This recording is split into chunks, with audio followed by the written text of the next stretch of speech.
Boa noite. Duas expressões que estão na ordem do dia, nos noticiários e no debate político que se trava hoje no Brasil: foro privilegiado e delação premiada.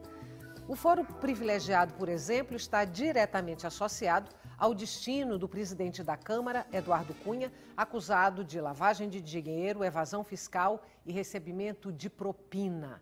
Também é associado à nomeação do ex-presidente Lula como ministro da Casa Civil, que, se empossado, teria direito ao foro especial.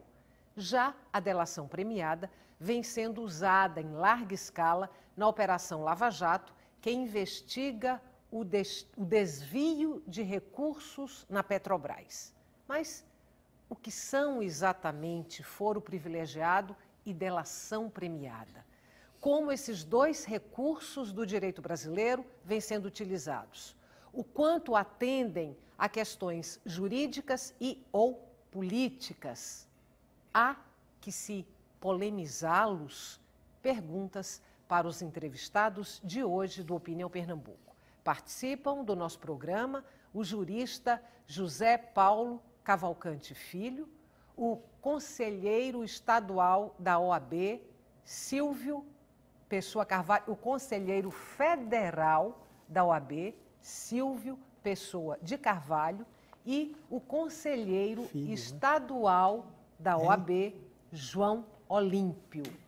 Boa noite. Boa noite. Muito obrigada pela presença de vocês hoje aqui no Opinião Pernambuco. Vamos começar pelo foro privilegiado. O que é o foro privilegiado? O que é, desde quando ele existe no Brasil e o que justificaria aí a existência do foro privilegiado? São 3 perguntas aí que eu vou pedir para que cada um de vocês responda uma delas. Isso começou na Inglaterra quando se percebeu que os membros da House of Commons, ou mais ou menos a Câmara dos Deputados de lá, precisavam ter independência para falar. E aí se garantiu a imunidade em relação a palavras, opiniões e votos. Essa coisa existe no mundo todo. Não há um padrão. Em relação à tribuna, com certeza. Metade dos países acha que é só no parlamento, metade acha que também vale fora. Alguns acham que vale em qualquer lugar, meio de comunicação, só na hora de votar. Mas, em resumo, por opiniões, palavras e votos, você é imune. Salvo, na Alemanha, artigo 56, que isso não beneficia o que a Constituição alemã chama de injúria infamante.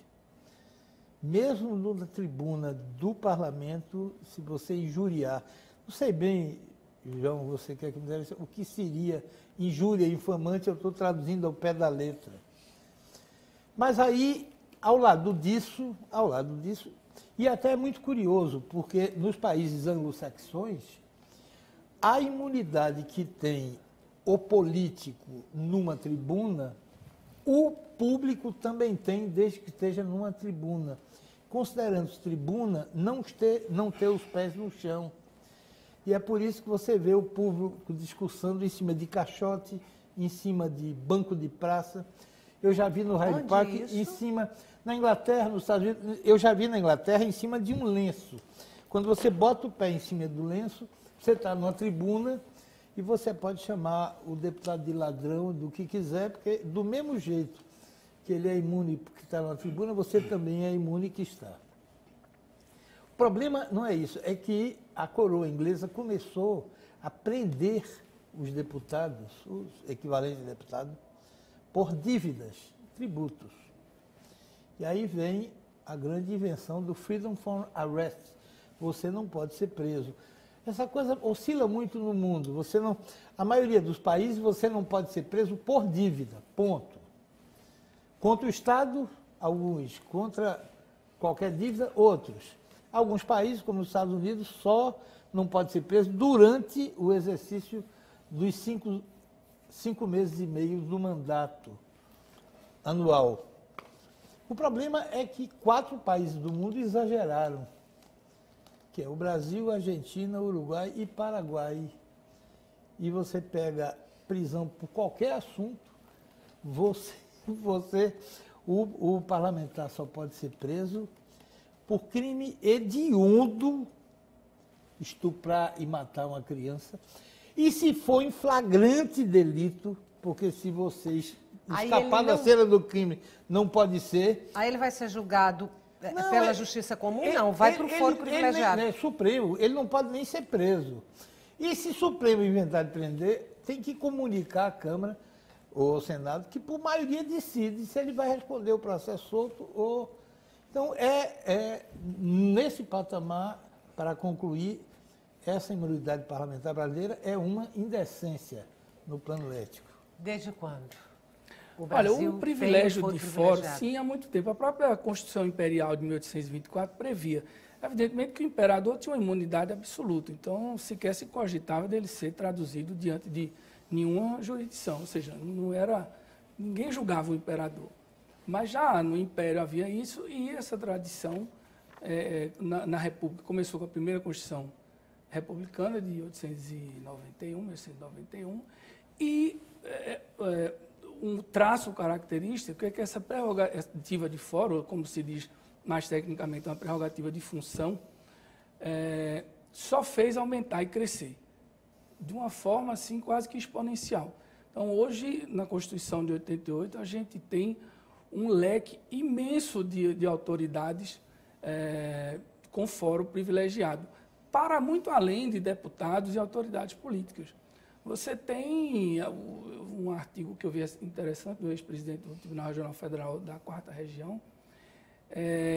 Na época, na contagem dele, são 13 mil juízes. Só no Tribunal de São Paulo são 360 desembargadores. Todos eles têm fórum privilegiado. Uns respondem perante os respectivos tribunais, ou seja, os juízes de primeira instância respondem perante o tribunal respectivo. Os juízes federais perante os seus TRFs. E os desembargadores e desembargadores federais, etc., perante o STJ. E todo esse leque que a gente tem de políticos, boa parte deles perante o Supremo por crime comum.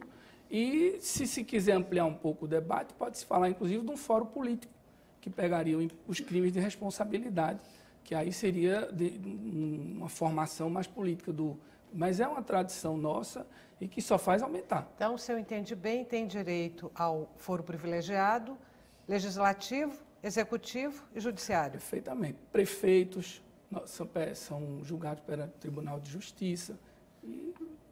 O que justifica, o que justificaria o foro privilegiado no Brasil? Quer dizer, quais são os argumentos de defesa da existência do foro privilegiado? Oi, Estela, ouvintes da TV Universitária, como já foi bem aqui dito pelo doutor Zé Paulo Cavalcante e pelo doutor Silvio Pessoa Filho, o foro privilegiado não é uma particularidade do Brasil. Já existe há muito tempo, até mesmo nos países conhecidos como de primeiro mundo. E, na verdade, complementando a informação, quer dizer, repisando a informação do doutor Silvio Pessoa, o fórum privilegiado por prerrogativa de função. Quer dizer, não se trata de fórum privilegiado para a pessoa. O fórum privilegiado, na verdade, é uma homenagem à função exercida por aquela pessoa. O legislador, de ontem, quando eu digo de ontem, de antigamente e de hoje, daqui e de outros países, entenderam que algumas autoridades, pela função que exercem, quer dizer, é a função, não é a pessoa, elas só poderiam ser julgadas perante os tribunais. Alguns perante os tribunais de justiça dos estados, alguns perante os tribunais regionais federais, alguns perante os tribunais superiores, STJ, STF, STM e por aí sai. Então, na verdade, a justificativa é uma homenagem que se presta à função. Agora, tem-se entendido que esse fórum privilegiado, ele somente existe durante o exercício da função, apesar de que essa matéria não é pacífica. Por exemplo, um juiz aposentado. Bom, juiz tem direito a fórum privilegiado, segundo a Constituição Federal. O fórum de juiz, de promotor de justiça, é o Tribunal de Justiça do Estado. Se for juiz federal, é o Tribunal Regional Federal. Aí se indaga, juiz aposentado, por exemplo, ele continua com direito a ser julgado pelo tribunal ou ele iria para o juízo comum? Há entendimento hoje consagrado nos tribunais de que o juiz, mesmo aposentado, ele continua com o fórum privilegiado para de função. Agora, um detalhe, nem sempre, vejam bem, tem muita gente aí hoje querendo correr de fórum privilegiado. Sabe por quê? Porque o fórum privilegiado, quer dizer, é quando a pessoa só pode ser processada originariamente perante os tribunais, não existe a figura do chamado duplo grau de jurisdição. Ou seja, você não pode recorrer para um tribunal que esteja acima para reapreciar matéria de fato, matéria de prova. Até porque os tribunais superiores, eles não reapreciam matéria de prova, eles só reapreciam matéria de fato, matéria de direito. O ex-governador... Eles só reapreciam matéria de direito. Aliás, só reapreciam matéria de direito e não matéria de prova. Esse foi o caso do ex-governador de Minas Gerais, que eu não vou me lembrar o nome o Azeredo, agora. Você quer Eduardo Azeredo. Pronto, Eduardo Azeredo que renunciou ao Senado para não ser julgado no fórum privilegiado. Pelo Supremo, para o processo dele ser remetido para o primeiro grau, porque... Em Minas Gerais. Em Minas Gerais, porque mesmo condenado, e lá ele foi condenado por uma juíza, me parece que há 20 anos de reclusão, então lá ele vai ter direito a recorrer para o tribunal, não sei se o processo é na Justiça Comum ou na Justiça Federal, ele vai recorrer para o Tribunal de Justiça, se for a Justiça Comum, ele vai recorrer para o STJ, ele vai poder recorrer para o STJ, e em última instância, se couber, ele ainda vai poder recorrer para o Supremo Tribunal Federal, se couber. Ao passo que se ele fosse julgado no fórum privilegiado, e o fórum dele era o Supremo, uma vez condenado, não cabe recurso. Poderia caber um embargo, declaração, não sei o quê, mas dentro do próprio tribunal e nunca para um órgão superior, até mesmo porque não existe no Brasil. Duas perguntas agora para vocês. Uma, se na opinião de vocês o fórum privilegiado fere o direito constitucional da igualdade e se esses tribunais superiores têm condições, têm estrutura para julgar todas as ações que chegam lá com agilidade, ou se esse é um processo moroso. Esse é um problema cujo culpado é Rui Barbosa. Rui Barbosa, quando foi redigir a primeira Constituição republicana, ele ficou muito impressionado com o papel exercido por Dom Pedro II, que mandava pouco, mas exercia com muita discrição e espírito público poder moderador.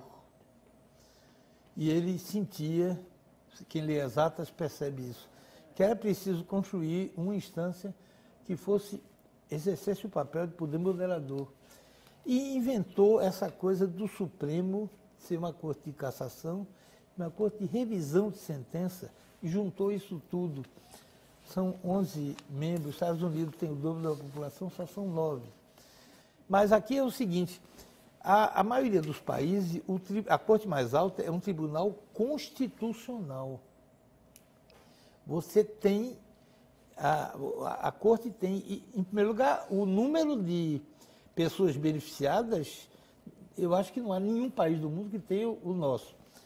Cheguei a semana passada de Portugal. Em Portugal, o foro privilegiado atinge presidente da República, primeiro-ministro e presidente do Congresso. Ponto. Da Assembleia Nacional. Ponto. 3.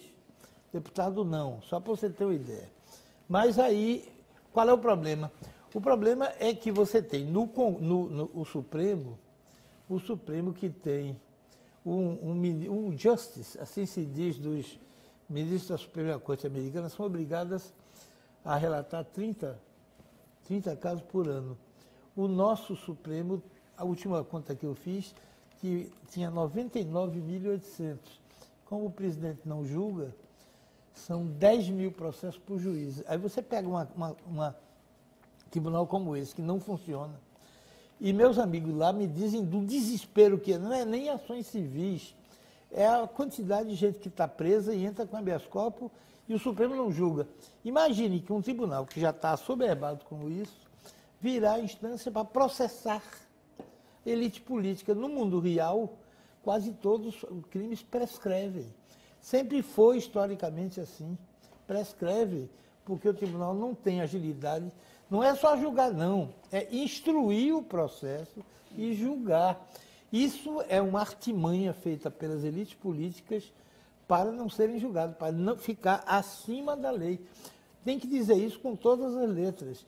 As elites políticas foram, com o tempo, perdendo a cerimônia e avançando. Já estão querendo acabar as colaborações premiadas, já estão querendo acabar a chance, por via legal, de que as pessoas vão presas em segundo grau. Não há um país do mundo em que os países do mundo têm, o sujeito vai preso ou com sentença do juiz ou com sentença do juiz confirmada pelo tribunal. Há países que algumas sentenças são só para os juízes e outras confirmadas pelo tribunal. Não há país do mundo em que, em sentença de juiz confirmada pelo tribunal, o sujeito não vá preso. O Supremo, em muito boa hora, estabeleceu essa regra aqui. Mas a gente quer aqui fazer uma regra em que o sujeito tem o primeiro julgamento, o segundo, o terceiro e o quarto. Nenhum país do mundo tem mais do que 2, a gente quer 4, isso é indecente, vamos dizer. Deixa eu te com todas as interromper letras. neste exato momento para fazer um intervalo. A gente volta daqui a pouquinho para continuar essa conversa. O tema de hoje do Opinião Pernambuco é o foro privilegiado e também vamos discutir a delação premiada. A gente volta já. Você pode participar do programa enviando perguntas ou dando sua opinião pelo e-mail opiniãotvu@gmail.com, pelo telefone 3879-5444 e também pelas redes sociais no Twitter e Facebook.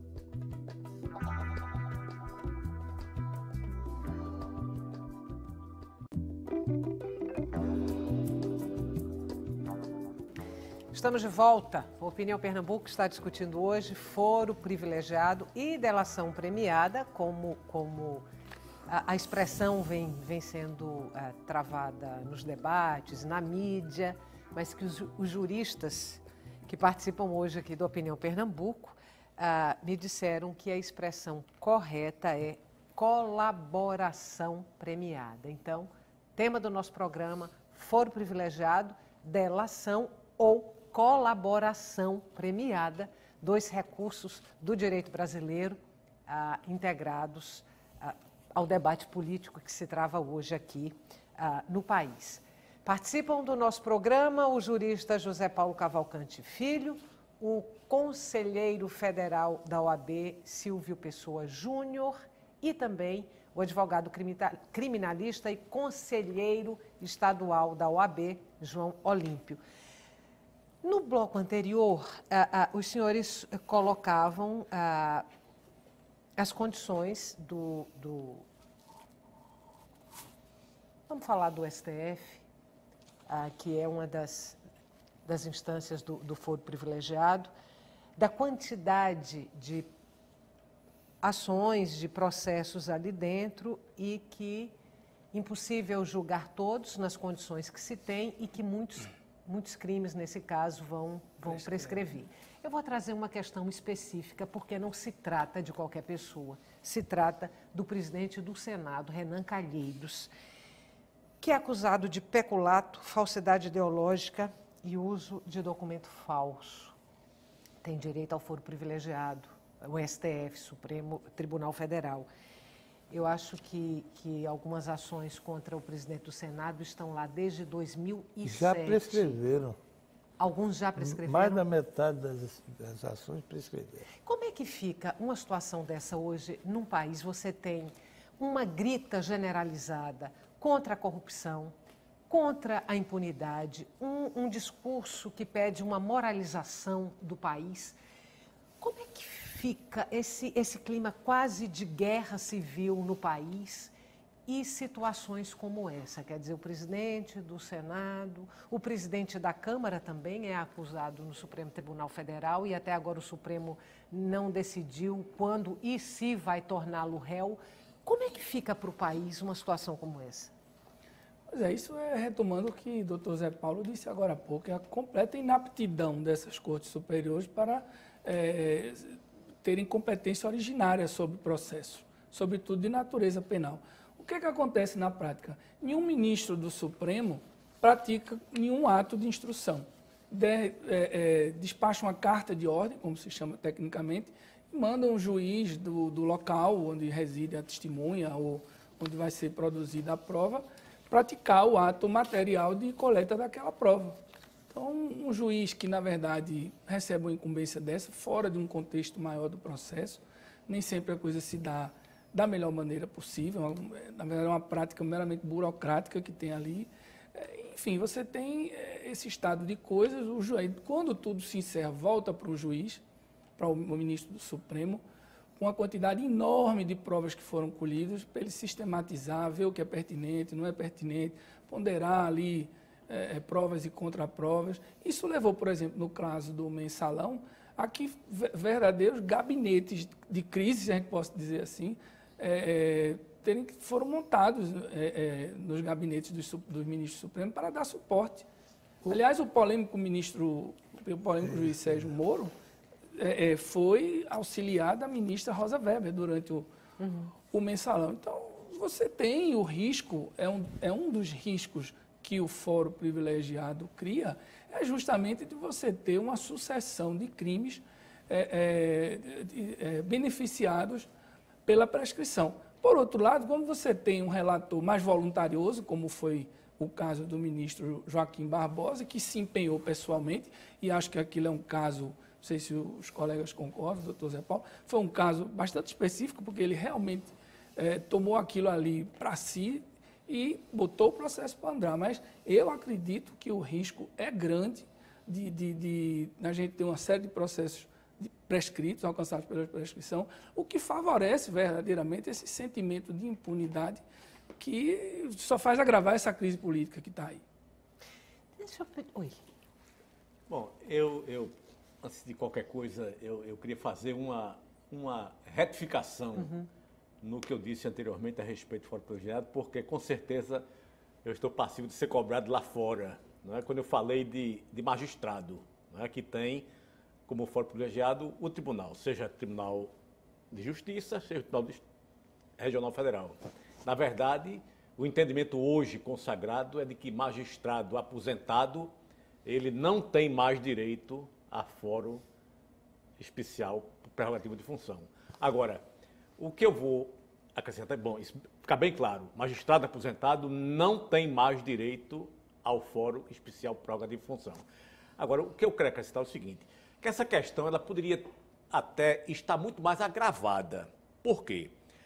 Porque o presidente Fernando Henrique, É isso que eu ia tocar. quando ele deixou o governo, foi editada a Lei 10.628/2002, que dizia o seguinte, que continuaria a pessoa a ter direito ao fórum privilegiado por prerrogativa de função. Não só o ex-presidente, aquelas pessoas que têm direito Todas pela elas. Constituição e pelas constituições federal e estadual, continuariam com direito a fórum especial, mesmo depois de encerrado o exercício da função. Não, mas com Então, base em desde fato, que, sim, desde com base que, no ocorrido do sim, período. sim, desde que a conduta tivesse sido praticada por ocasião do exercício da função. Todavia, essa lei, contra ela houve 2 ações diretas de inconstitucionalidade. E o Supremo, por maioria de votos, deu provimento a essas 2 ações diretas de inconstitucionalidade e, na verdade, tornou sem efeito a lei. Então, hoje em dia, o entendimento é o de que cessou o exercício da função, automaticamente também cessa o direito ao fórum privilegiado. Porque, se não fosse assim, essa questão hoje, esse problema hoje estaria multiplicado não sei por quanto. Quer dizer, todo mundo que tenha exercido determinada função e que aquela conduta tivesse sido praticada no exercício da função, continuaria com direito ao fórum privilegiado, mesmo depois do exercício da função. Então, isso não existe mais hoje. Só um adendo, João, salvo abuso de direito também.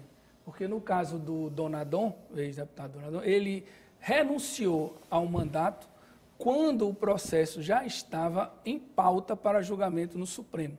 Então, o Supremo não deu consequência jurídica à renúncia dele. Não deslocou a competência para o outro fórum. Julgou o Donadon. No caso de Azeredo... No caso de Azeredo, ali foi um temperamento em relação a quando ocorreu a renúncia. No caso do Donadon, na verdade é uma casuística, eles estão apreciando caso a caso.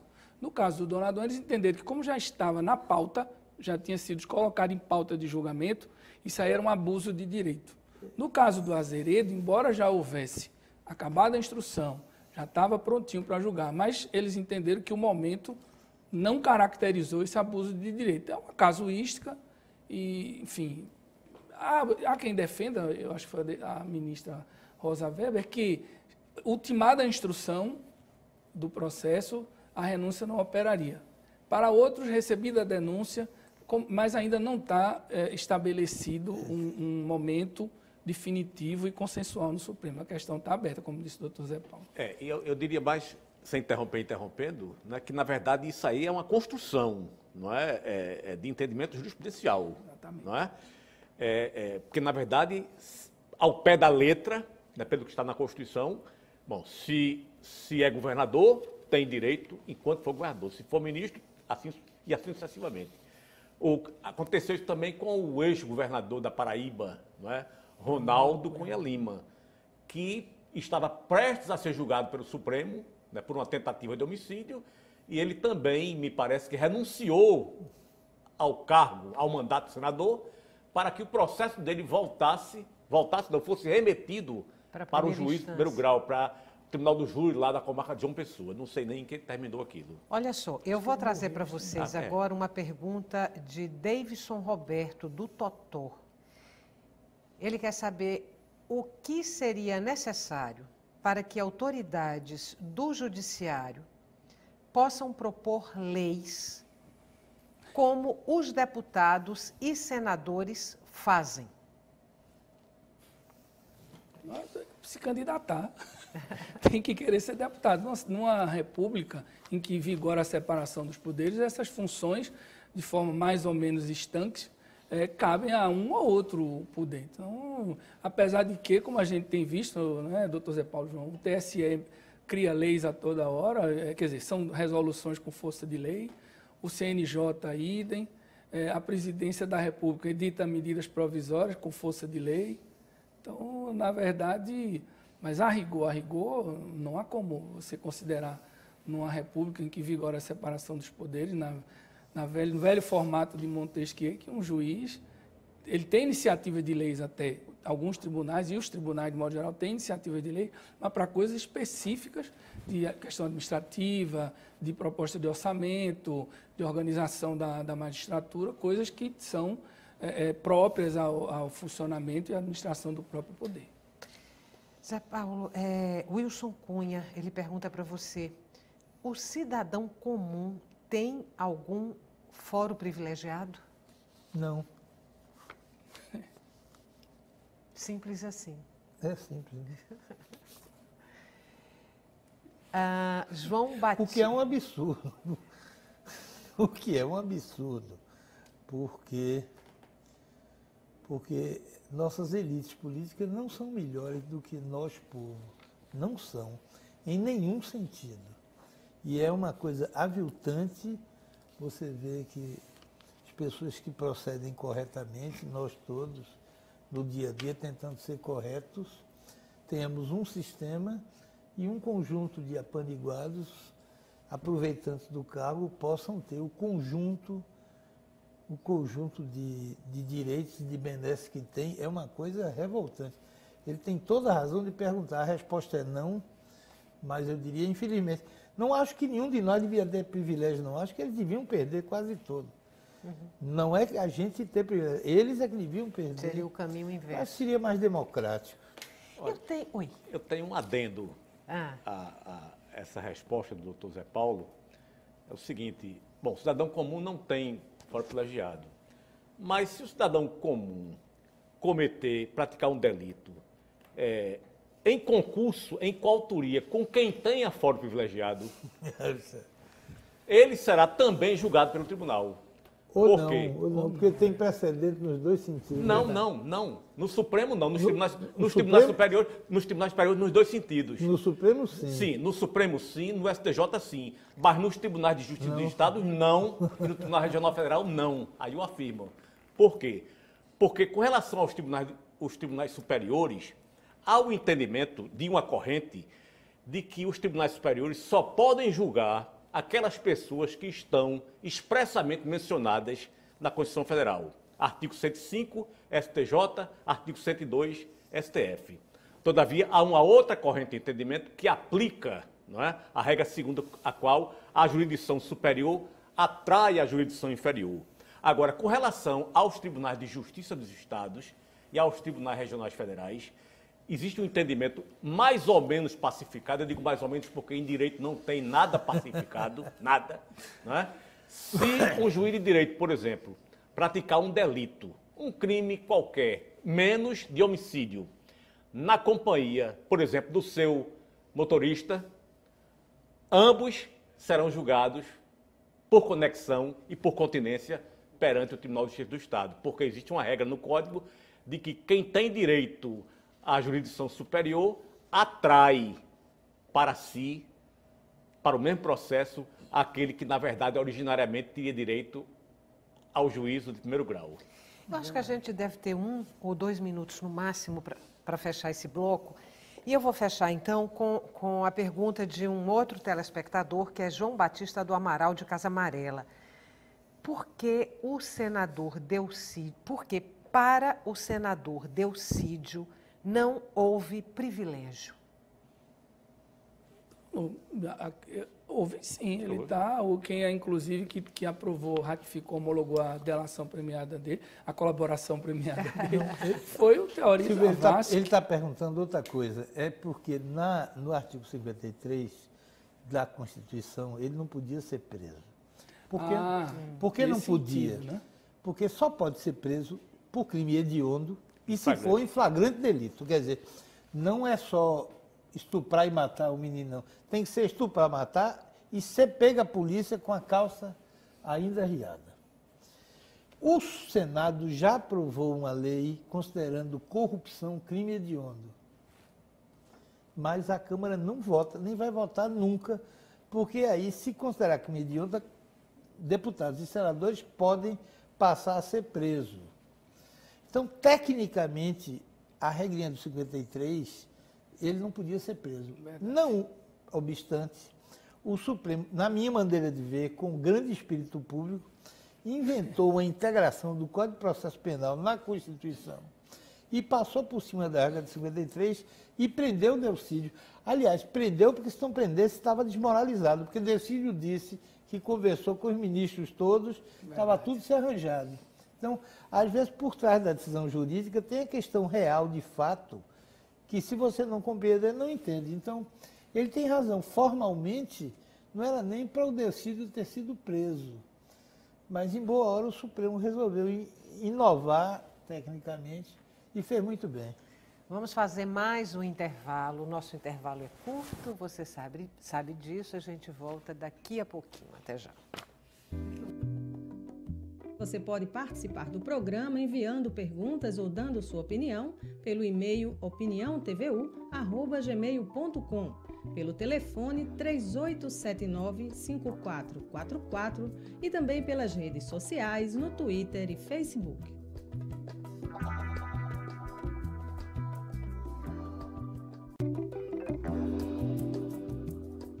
Estamos de volta para o terceiro e último bloco do Opinião Pernambuco. O tema de hoje do nosso programa é Foro Privilegiado e também Colaboração Premiada. Participam o jurista José Paulo Cavalcante Filho, o conselheiro federal da OAB Silvio Pessoa Júnior e ainda o advogado criminalista e conselheiro estadual da OAB, João Olímpio. Vamos entender a colaboração premiada agora? Eu podia tirar o centro. Os Estados Unidos tinha dificuldade de enfrentar a questão de drogas, porque traficante nem mata, nem vende cocaína. Se você se lembra, o Al Capone foi preso fraudando o imposto de renda. Então, eles perceberam que não tinha como pegar. Então, criaram um instituto que se chama Pre-Bargaining. Se tiver algum estudante querendo ver na internet, se escreve Pre-Bargaining. O Pre-Bargaining é o seguinte: você está processado por 10 crimes. Então, o Ministério Público e o juiz chamam e diz: se você entregar seu chefe, eu lhe processo pelo menor dos... Esqueço 9... Aqui eu acho que não pode fazer isso. Aqui pode até perdoar. Esqueço os 9 e te processo só num. Depois eles perceberam que isso não era suficiente, porque tinha pessoas que ainda não estavam processadas. Aí criaram um instituto que se chama Immunity Grant. Immunity Grant não é imunidade como os jornais traduzem, que é o seguinte: eu não te processei ainda, mas vou te processar. Agora, se você entregar quem está em cima, você tem vida normal, que eu não vou te processar. E, por último, criaram um sistema que se chama conspiracy, que os jornais traduzem erradamente por conspiração, e não é. A tradução melhor é a formação de quadrilha, juntando isso tudo no meio. A colaboração, cansei de ouvir no jornal, não é prova, precisa ser prova. Não é prova, não, é prova circunstancial. Ela sozinha, uma delação sozinha, é muito frágil, porque é uma prova circunstancial, desacompanhada de qualquer outra prova. Mas 15 provas circunstanciais, delações, no mesmo sentido, é uma prova absolutamente robusta. Então, eu sou daqueles que acham que essa é uma solução extremamente útil, porque é a única chance de você pegar os grandes marginais, os grandes malandros, que são aqueles, não são aqueles que roubam, eles mandam as ordens de boca. Se você não tiver na colaboração, que é alguém de baixo que denuncia de cima, você deixa um conjunto muito grande de pessoas impunes. E aí estou me referindo a traficante e estou referindo a grandes atores da política brasileira. E a grandes empreiteiras também. Verdade. No caso, é um instrumento jurídico novo no Brasil, essa colaboração premiada? Eu só queria, antes de João responder isso, porque aí é uma mas era ainda na linha do que o doutor Zé Paulo disse, sem isso, vários crimes serão insolúveis.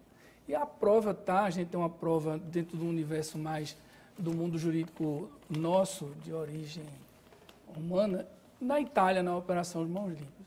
Não fora a colaboração premiada, nada teria ocorrido lá.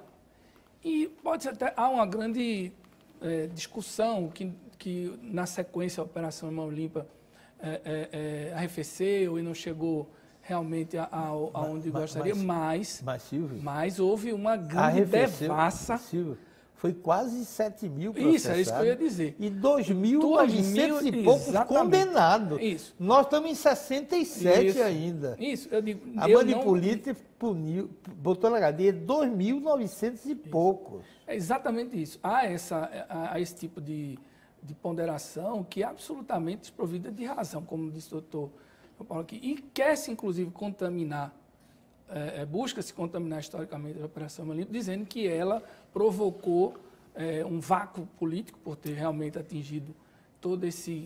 É onde entra aí a ascensão do Berlusconi, né?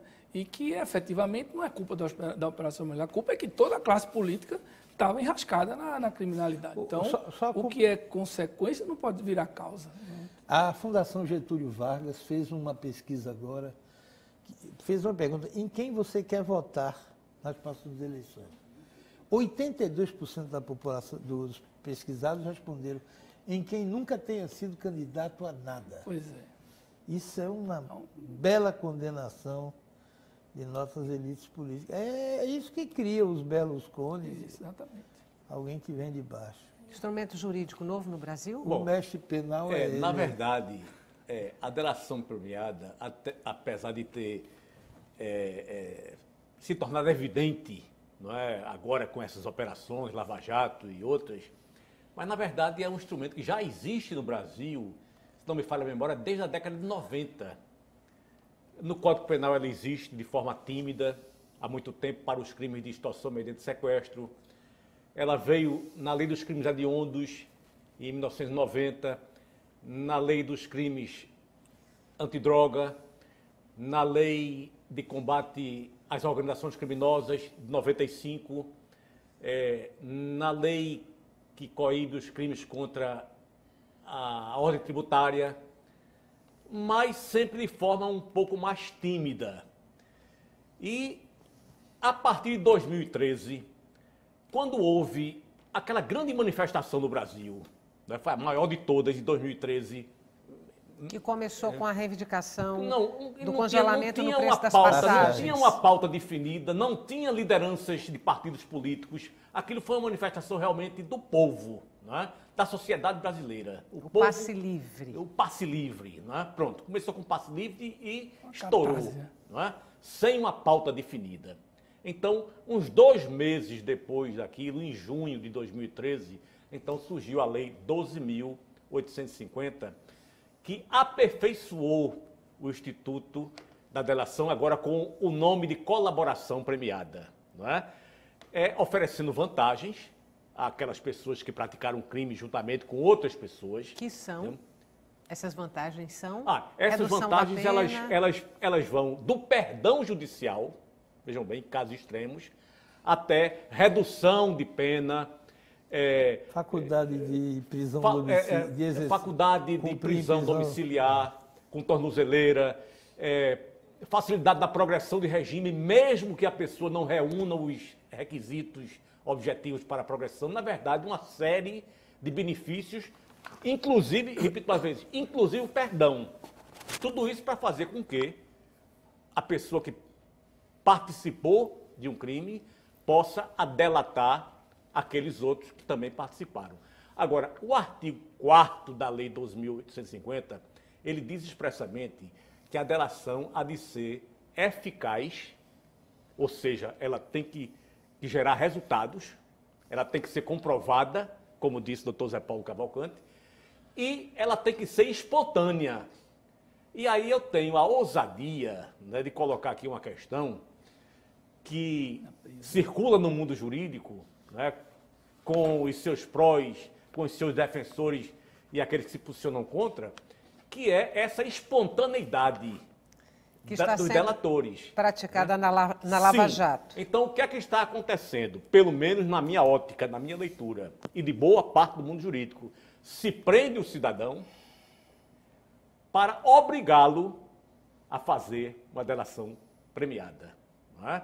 Tanto é que existe aí, está se cogitando, eu andei lendo aí pela imprensa, de se criar uma nova lei proibindo a delação premiada enquanto você estiver preso.